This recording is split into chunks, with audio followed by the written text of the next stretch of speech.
January 7th, 2016. So let me finish up my story. You want to hear a story? Okay, check this out. I'm in the hospital room. There's this old man inside the hospital room with me. And when I first came in, I didn't say hello to him or anything. I was pretty sick. I was in and out of consciousness, and it was late at night. I was tired. And everybody was pretty quiet. The nurses, shh, shh, shh, come on in. And they put me inside the room with this old guy. And I was put in there, and I lay there, and I see bizarre things going on. But I'm laying there, and what I feel, I have my eyes closed. I feel like I have my eyes closed, and because my head's not moving, I see him get up, and he goes to the bathroom, and his back end, from his middle of his back to above his knee, was black. Mm-hmm. You could see this blackness covering his butt. Mm. And it looked odd, but my attention went to that, and he went into the bathroom and shut the door. I look up at the clock, and it goes around counterclockwise 3 times. And it was midnight. It was right at midnight, and it went around 3 times. And at that time, some nurse or somebody in white comes in and shoots a needle on the side of my head, a syringe. This is where it gets bizarre. Shoots the syringe into my brain, and as you know how those wiggly things around the brain are, my body begins to go numb as it goes through the wiggly parts. And it was like from that point on, I didn't feel anything. It was turned off. I hear people rushing in a little bit, one after the other, first 2 and then 3, and then I hear muffling noises. Prior to that, though, what I mentioned in my last video is that my body, without no control and help from me, my body went from left to right. So after she shot that inside my brain, my body went from left to right. It went this way. And it was weird because I didn't have control of my body. It just turned. And then I'm facing the window, and I have my eyes open, but then again, I think my eyes are closed. I'm able to see this. Pretty sure I'm looking through my real eyes, not outside my body.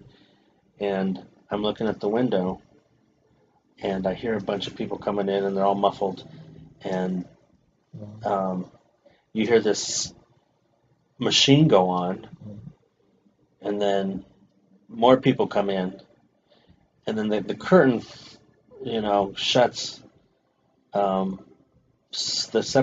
curtain separator, they both go on either side, my side and his side, and they're shutting the people are rushing in, and they're making these noises, and it's after midnight, and this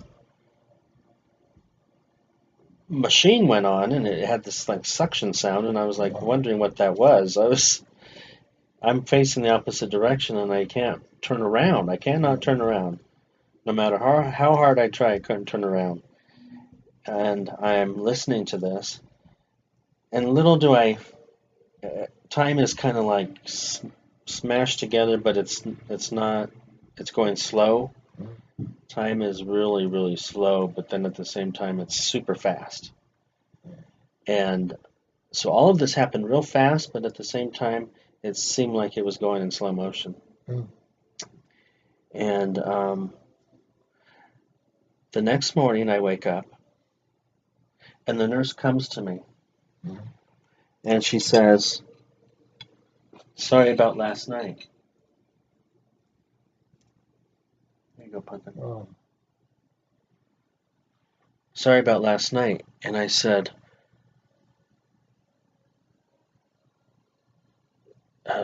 but I was trying to talk to her, and I was trying to get the words out, and she goes, "Sorry, we couldn't get you out of here. Sorry, we couldn't get you out of here. We were making so much noise." And I looked at her and I looked at her face and I said, did the guy next to me have colon cancer? Right. Did the guy next to me have colon cancer? Hmm. And if so, did he pass away? Right. And she said, yes, that's exactly what happened, honey. Right. We couldn't get you out of here. I'm so sorry. We were trying to save his life and he couldn't. We had to bring the machines in and save his life, and we had to. Um, I'm just really sorry that we couldn't get you out of here while we were doing that. And she apologized to me Hmm. sincerely, and she left. You know, she just did a quick little vitals, and she left, and she was basically there just to apologize, Hmm. and because it was uh, tragic, you know, very tragic what happened, and um, so so I instantly think that was cancer, and I seen his cancer. I know that for a fact. That I know that for a fact. How do I know that? And then I look up at the TV. The TV's on in the morning. It's got the Saturday night cartoons on, and the Saturday night cartoons on are a devil like little character Hmm. with a pitchfork and a tail running around chasing people. Wow. And the commercials were this this man in this like hot tub, kind of like water, saying "Come to paradise." Hmm. I don't know if it was for Hawaii or for. It looked Hawaii-ish. It looked, you know, very Hmm. nice out the water, and he was outside. The sun was hitting on him, and he was bright. And the commercials were saying "Come to paradise." Hmm. And I'm kind of like looking at that TV, like that doesn't. That's really bizarre. That's not normal. Hmm. Hello, hello. Push the nurse button. Push the Yeah. nurse button. Can you change this TV? I don't like this TV. What's going on with this TV show? And these commercials were just Hmm. uh, super bright and um, intoxicating. So Hmm. the nurse comes in, and I tell her what happened. Hmm. I told her what I seen the night before with the clock going around Yeah. um, counterclockwise 3 times. I told her about that, and I told her that I had seen the reason why I knew that he had colon cancer is because I didn't talk to him during the night Hmm. before he died. It's the fact that I had seen him get up and go to the bathroom, and I had seen the blackness of the cancer in his buttocks Buttocks. right there. I had seen it Hmm. live with my own eyes, with my closed eyes, with my supernatural in between realm eyes. I had seen his cancer, and it was all over the backside. And Hmm. you know what they did? Called in another doctor, Hmm. and the next doctor was a psych doctor. Hmm. And sure enough, I landed up in the psych ward. Yeah. Hmm. So. But check this out, because in the psych ward, I went to this. It was on the one on the one that you go to on 9th in Colorado or 10th in Colorado. What is that? The farm. It's a pharmacy South now. in Claremont. It's a pharmacy. What is it? Tennessee Pharmacy. MHCD pharmacy now is the old psychiatric ward Hmm. from University Hospital on around Wow. 9th in Colorado here in Denver, Colorado. Hmm. And I was sent in that building after this, and check this out. And then during the night, Brian, um, I was I just remember suddenly after they um, um, admitted me to the psych ward, I remember that night somehow being downstairs on the first floor. The psych is upstairs. It was like the second or third floor or something like that. It was an elevator away, and I was downstairs, and I remember finding somebody. It was like the janitor, and he told me, "Where are you? You know, you're lost." Mm. And I said, "I'm finding my way. I'm finding my way." And I actually got help from him back up in the elevator, and I remember it being dark downstairs because it was after closing hours. You know, the building was dark, and I was found downstairs, and he took me upstairs, and they looked at me like, "How did you get through the buzzer system? How did you get outside of the secured, locked in psych ward? How did you get out of the psych ward?" They looked at me, but they buzzed me in and they took me in. Wow. They put me to bed, and you know, it's one of those things. Astro travel. Mhm. I learned happens in some cases, Mhm. and but or my body. You know, Mhm. that's still unexplainable how I was found downstairs.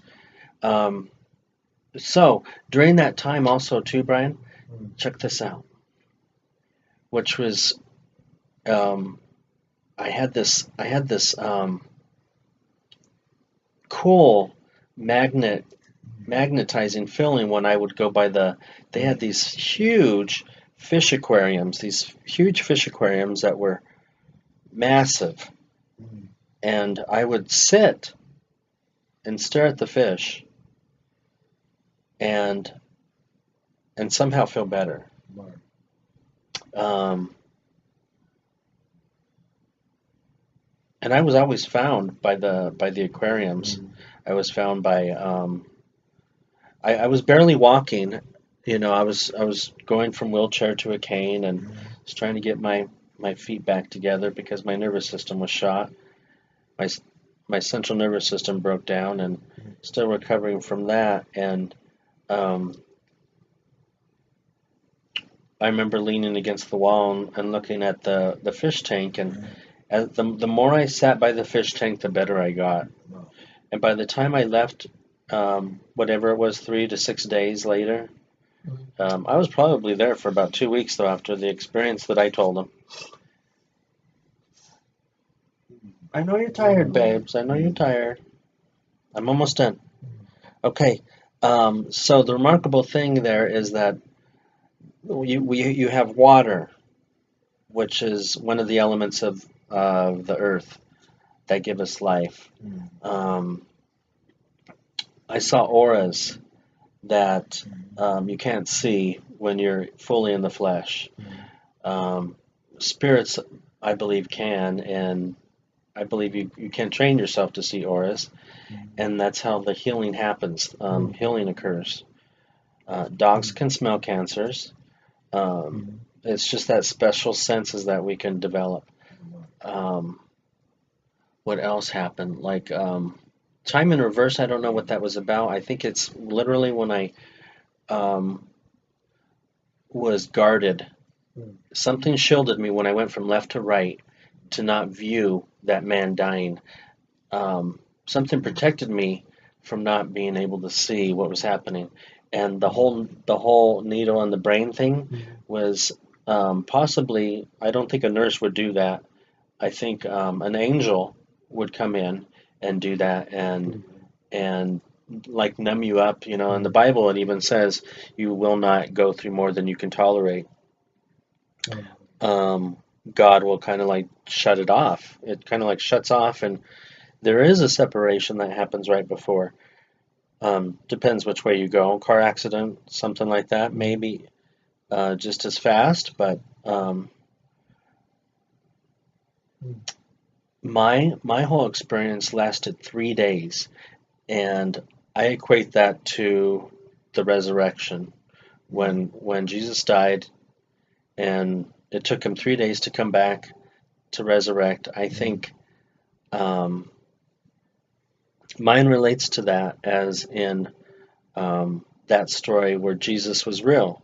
So that proves to me that Jesus was real, and everything just feels like when I had went through that, there was a certain time, the entire time, Mm. the entire time, Got it. where I felt this immense love that we only feel like us humans feel on Earth. When we're in love, we only feel 0.1% Mm. of what we feel on the other side. And it was so overwhelming. It was, I didn't condemn myself. I didn't think I was a bad person. I didn't hate people. I didn't start cussing. I didn't ask why. All the answers came to me all at once.